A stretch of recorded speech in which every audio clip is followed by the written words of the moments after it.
Assalamualaikum warahmatullahi wabarakatuh. Selamat pagi sahabat religi Surabaya. Kami lagi ada di Asrama Haji Kota Surabaya.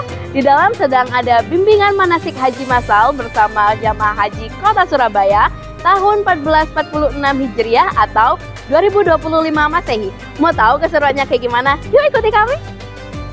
Dalam rangka menyambut pelaksanaan ibadah haji tahun 1446 Hijriah atau 2025 Masehi, Kantor Kementerian Agama Kota Surabaya menggelar kegiatan manasik haji massal bagi calon jamaah haji pada Kamis 10 April 2025. Bertempat di salah satu aula asrama haji di Surabaya, kegiatan manasik ini berlangsung dalam 2 gelombang, pagi dan siang, guna menampung seluruh peserta dari berbagai kecamatan di Kota Surabaya. Ratusan jamaah tampak antusias mengikuti bimbingan yang menjadi bagian penting dalam persiapan spiritual dan teknis menjelang keberangkatan ke Tanah Suci.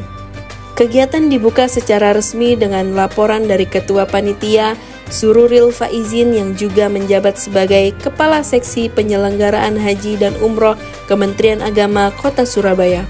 Dalam laporannya, ia menekankan pentingnya pemahaman menyeluruh bagi jamaah mengenai seluruh rangkaian ibadah, tata cara pelaksanaan, serta regulasi terbaru dari pemerintah dan otoritas Arab Saudi. Apa strategi Kemenak Kota Surabaya dalam memastikan semua jamaah haji benar-benar siap sebelum berangkat ke Tanah Suci? Jadi gini, kita kan tidak sendiri ya. Kita kerjasama juga dengan KBHU, dan melalui KBHU ini kemudian kita melaksanakan pembinaan manasik. Nah, dengan demikian KBHU juga akan melakukan sosialisasi, melakukan pembinaan, ya KUA juga akan melakukan pembinaan, sehingga dengan demikian maka jamaah kesiapan mental, kesiapan spiritual mereka juga akan terbangun dengan baik. Apakah ada perbedaan dari jamaah haji tahun ini sama tahun lalu? Apa ada inovasi, perbaruan atau gimana? Enggak ada perubahan yang signifikan ya. Beda dengan tahun 2023, kalau 2023 itu kan jamaah haji lansia, sehingga pelayanannya juga berbeda. Kalau yang sekarang seperti tahun kemarin, sama, yang berbeda petugasnya aja. Petugasnya tahun lalu itu di kloter itu ada 5, sekarang hanya ada 3. Nah, maka kepada para jamaah mohon untuk menyadari ini, agar kerjasamanya dengan para petugas. Jadi tidak hanya batuk pilek sudah minta didatangi ke kamarnya. Dia batuk pilek ya datang aja ke petugas ini. Biar petugasnya tidak terlalu lelah, karena capek mereka akan melayani selama 24 jam dengan seluruh model bentuk-bentuk penyakit yang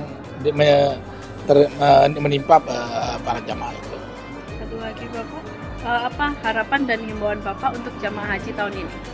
Harapan saya seluruh jamaah haji ini mumpung belum berangkat, ikutlah manasik itu agar nanti siap melaksanakan ibadah haji secara mandiri, artinya paham. Dan ini kalau tawaf itu gimana, larangannya apa, terus yang membatalkan apa, terus apa ihram, larangan-larangannya apa, dan lain sebagainya sampai akhir. Jadi harus ikut manasik biar menjadi jamaah haji yang siap lahir batin dan menjadi haji yang mabrur. Gelombang pertama diisi dengan pemaparan materi kebijakan penyelenggara ibadah haji oleh Kepala Bagian Tata Usaha Kanwil Kemenak Jawa Timur, Syekhul Hadi. Sementara untuk gelombang kedua, materi disampaikan oleh Kepala Bidang Penyelenggara Haji dan Umroh, Muhammad Asadul Anam. Suasana penuh perhatian terlihat saat Kepala Kementerian Agama Kota Surabaya, Muhammad Muslim, menyampaikan materi terkait kebijakan terbaru dari pemerintah Arab Saudi. Mulai dari proses visa, layanan di Arafah, Mina, dan Mekah, hingga sistem pemondokan dan transportasi.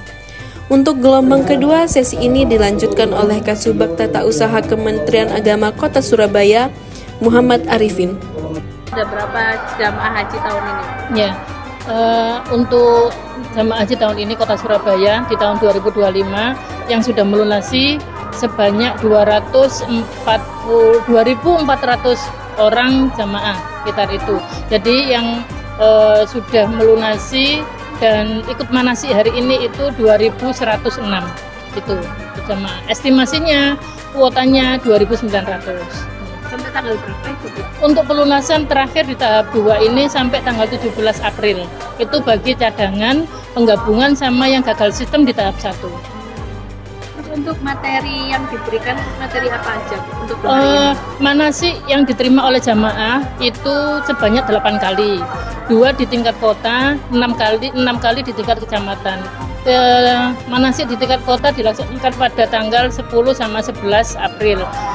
Pelaksanaan bimbingan manasik haji di tingkat kecamatan di tanggal 12, 13, 14, 15 dan 17, 18. Materi yang diberikan kepada jamaah mengenai kebijakan tentang penyelenggaraan ibadah haji. Yang kedua, kebijakan pelaksanaan ibadah haji di Arab Saudi, terus kebijakan kesehatan bagi jamaah haji, selanjutnya alur perjalanan ibadah haji bagi jamaah haji.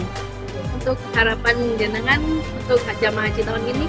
Harapan kami bahwa dengan bimbingan manasik yang dilaksanakan oleh Kementerian Agama Kota Surabaya, jamaah haji bisa menerima informasi yang kita sampaikan dan menyerap ilmu yang disampaikan. Diharapkan mereka menjadi jamaah haji yang mandiri. Mandiri itu artinya mereka sudah tidak lagi bergantung kepada orang lain, jadi sudah mendapatkan bekal di awal ini di bimbingan manasik ini. Mereka sudah mendapatkan ilmu untuk menjadi bekal ketika di Arab Saudi pelaksanaan ibadah haji. Baik, di belakang saya sedang berlangsung bimbingan manasik haji massal bersama Jamaah Haji Kota Surabaya tahun 1446 Hijriah atau 2025. Jamaah haji terlihat sangat antusias mengikuti bimbingan pada hari ini. Gimana perasaan jenengan untuk persiapan? Perasaannya alhamdulillah ya seneng, terus apa ya nggak bisa diungkapkan Mbak. Bismillah aja semuanya, mudah-mudahan lancar ke depannya. Persiapannya saya cuma kesehatan itu aja sama mental, selebihnya saya pasrahkan ke Allah. Apa ada kendala selama persiapan sebelum berangkat ini? Insya Allah enggak ada, berusaha nyari informasi aja, browsing. Jadi semua lancar ya? Insya Allah mudah-mudahan depannya lancar. Kan jenengan sebelum berangkat ke Tanah Suci apa aja? Persiapannya ya ini ya, ikut manasik secara rutin gitu kan, terus mulai menyiapkan barang-barang yang dibawa di sana, terus kira-kira kegiatan di sana apa saja mulai dibayangkan, sama nanti pada saat kedatangan itu kita udah nyiapin juga untuk penyambutan ke tamu-tamu yang datang. Kalau untuk apa ada kendala selama persiapan sebelum berangkat ini? Kendala mungkin ini aja ya Pak ya, mungkin perkiraan jumlah uang saku yang mau dibawa itu kira-kira berapa, itu pasnya gitu ya, biar nggak terlalu lebih atau nggak kurang gitu. Itu sih terutama. Kalau perasaan yang jenengan gimana? Perasaannya ya mungkin senang ya, kalau pas di sana saya bayangkan kalau pas di sana rasanya senang gitu ya, rasanya pasti akan terbawa dengan suasana keseharian untuk beribadah langsung di Baitullah ya, di rumahnya Allah.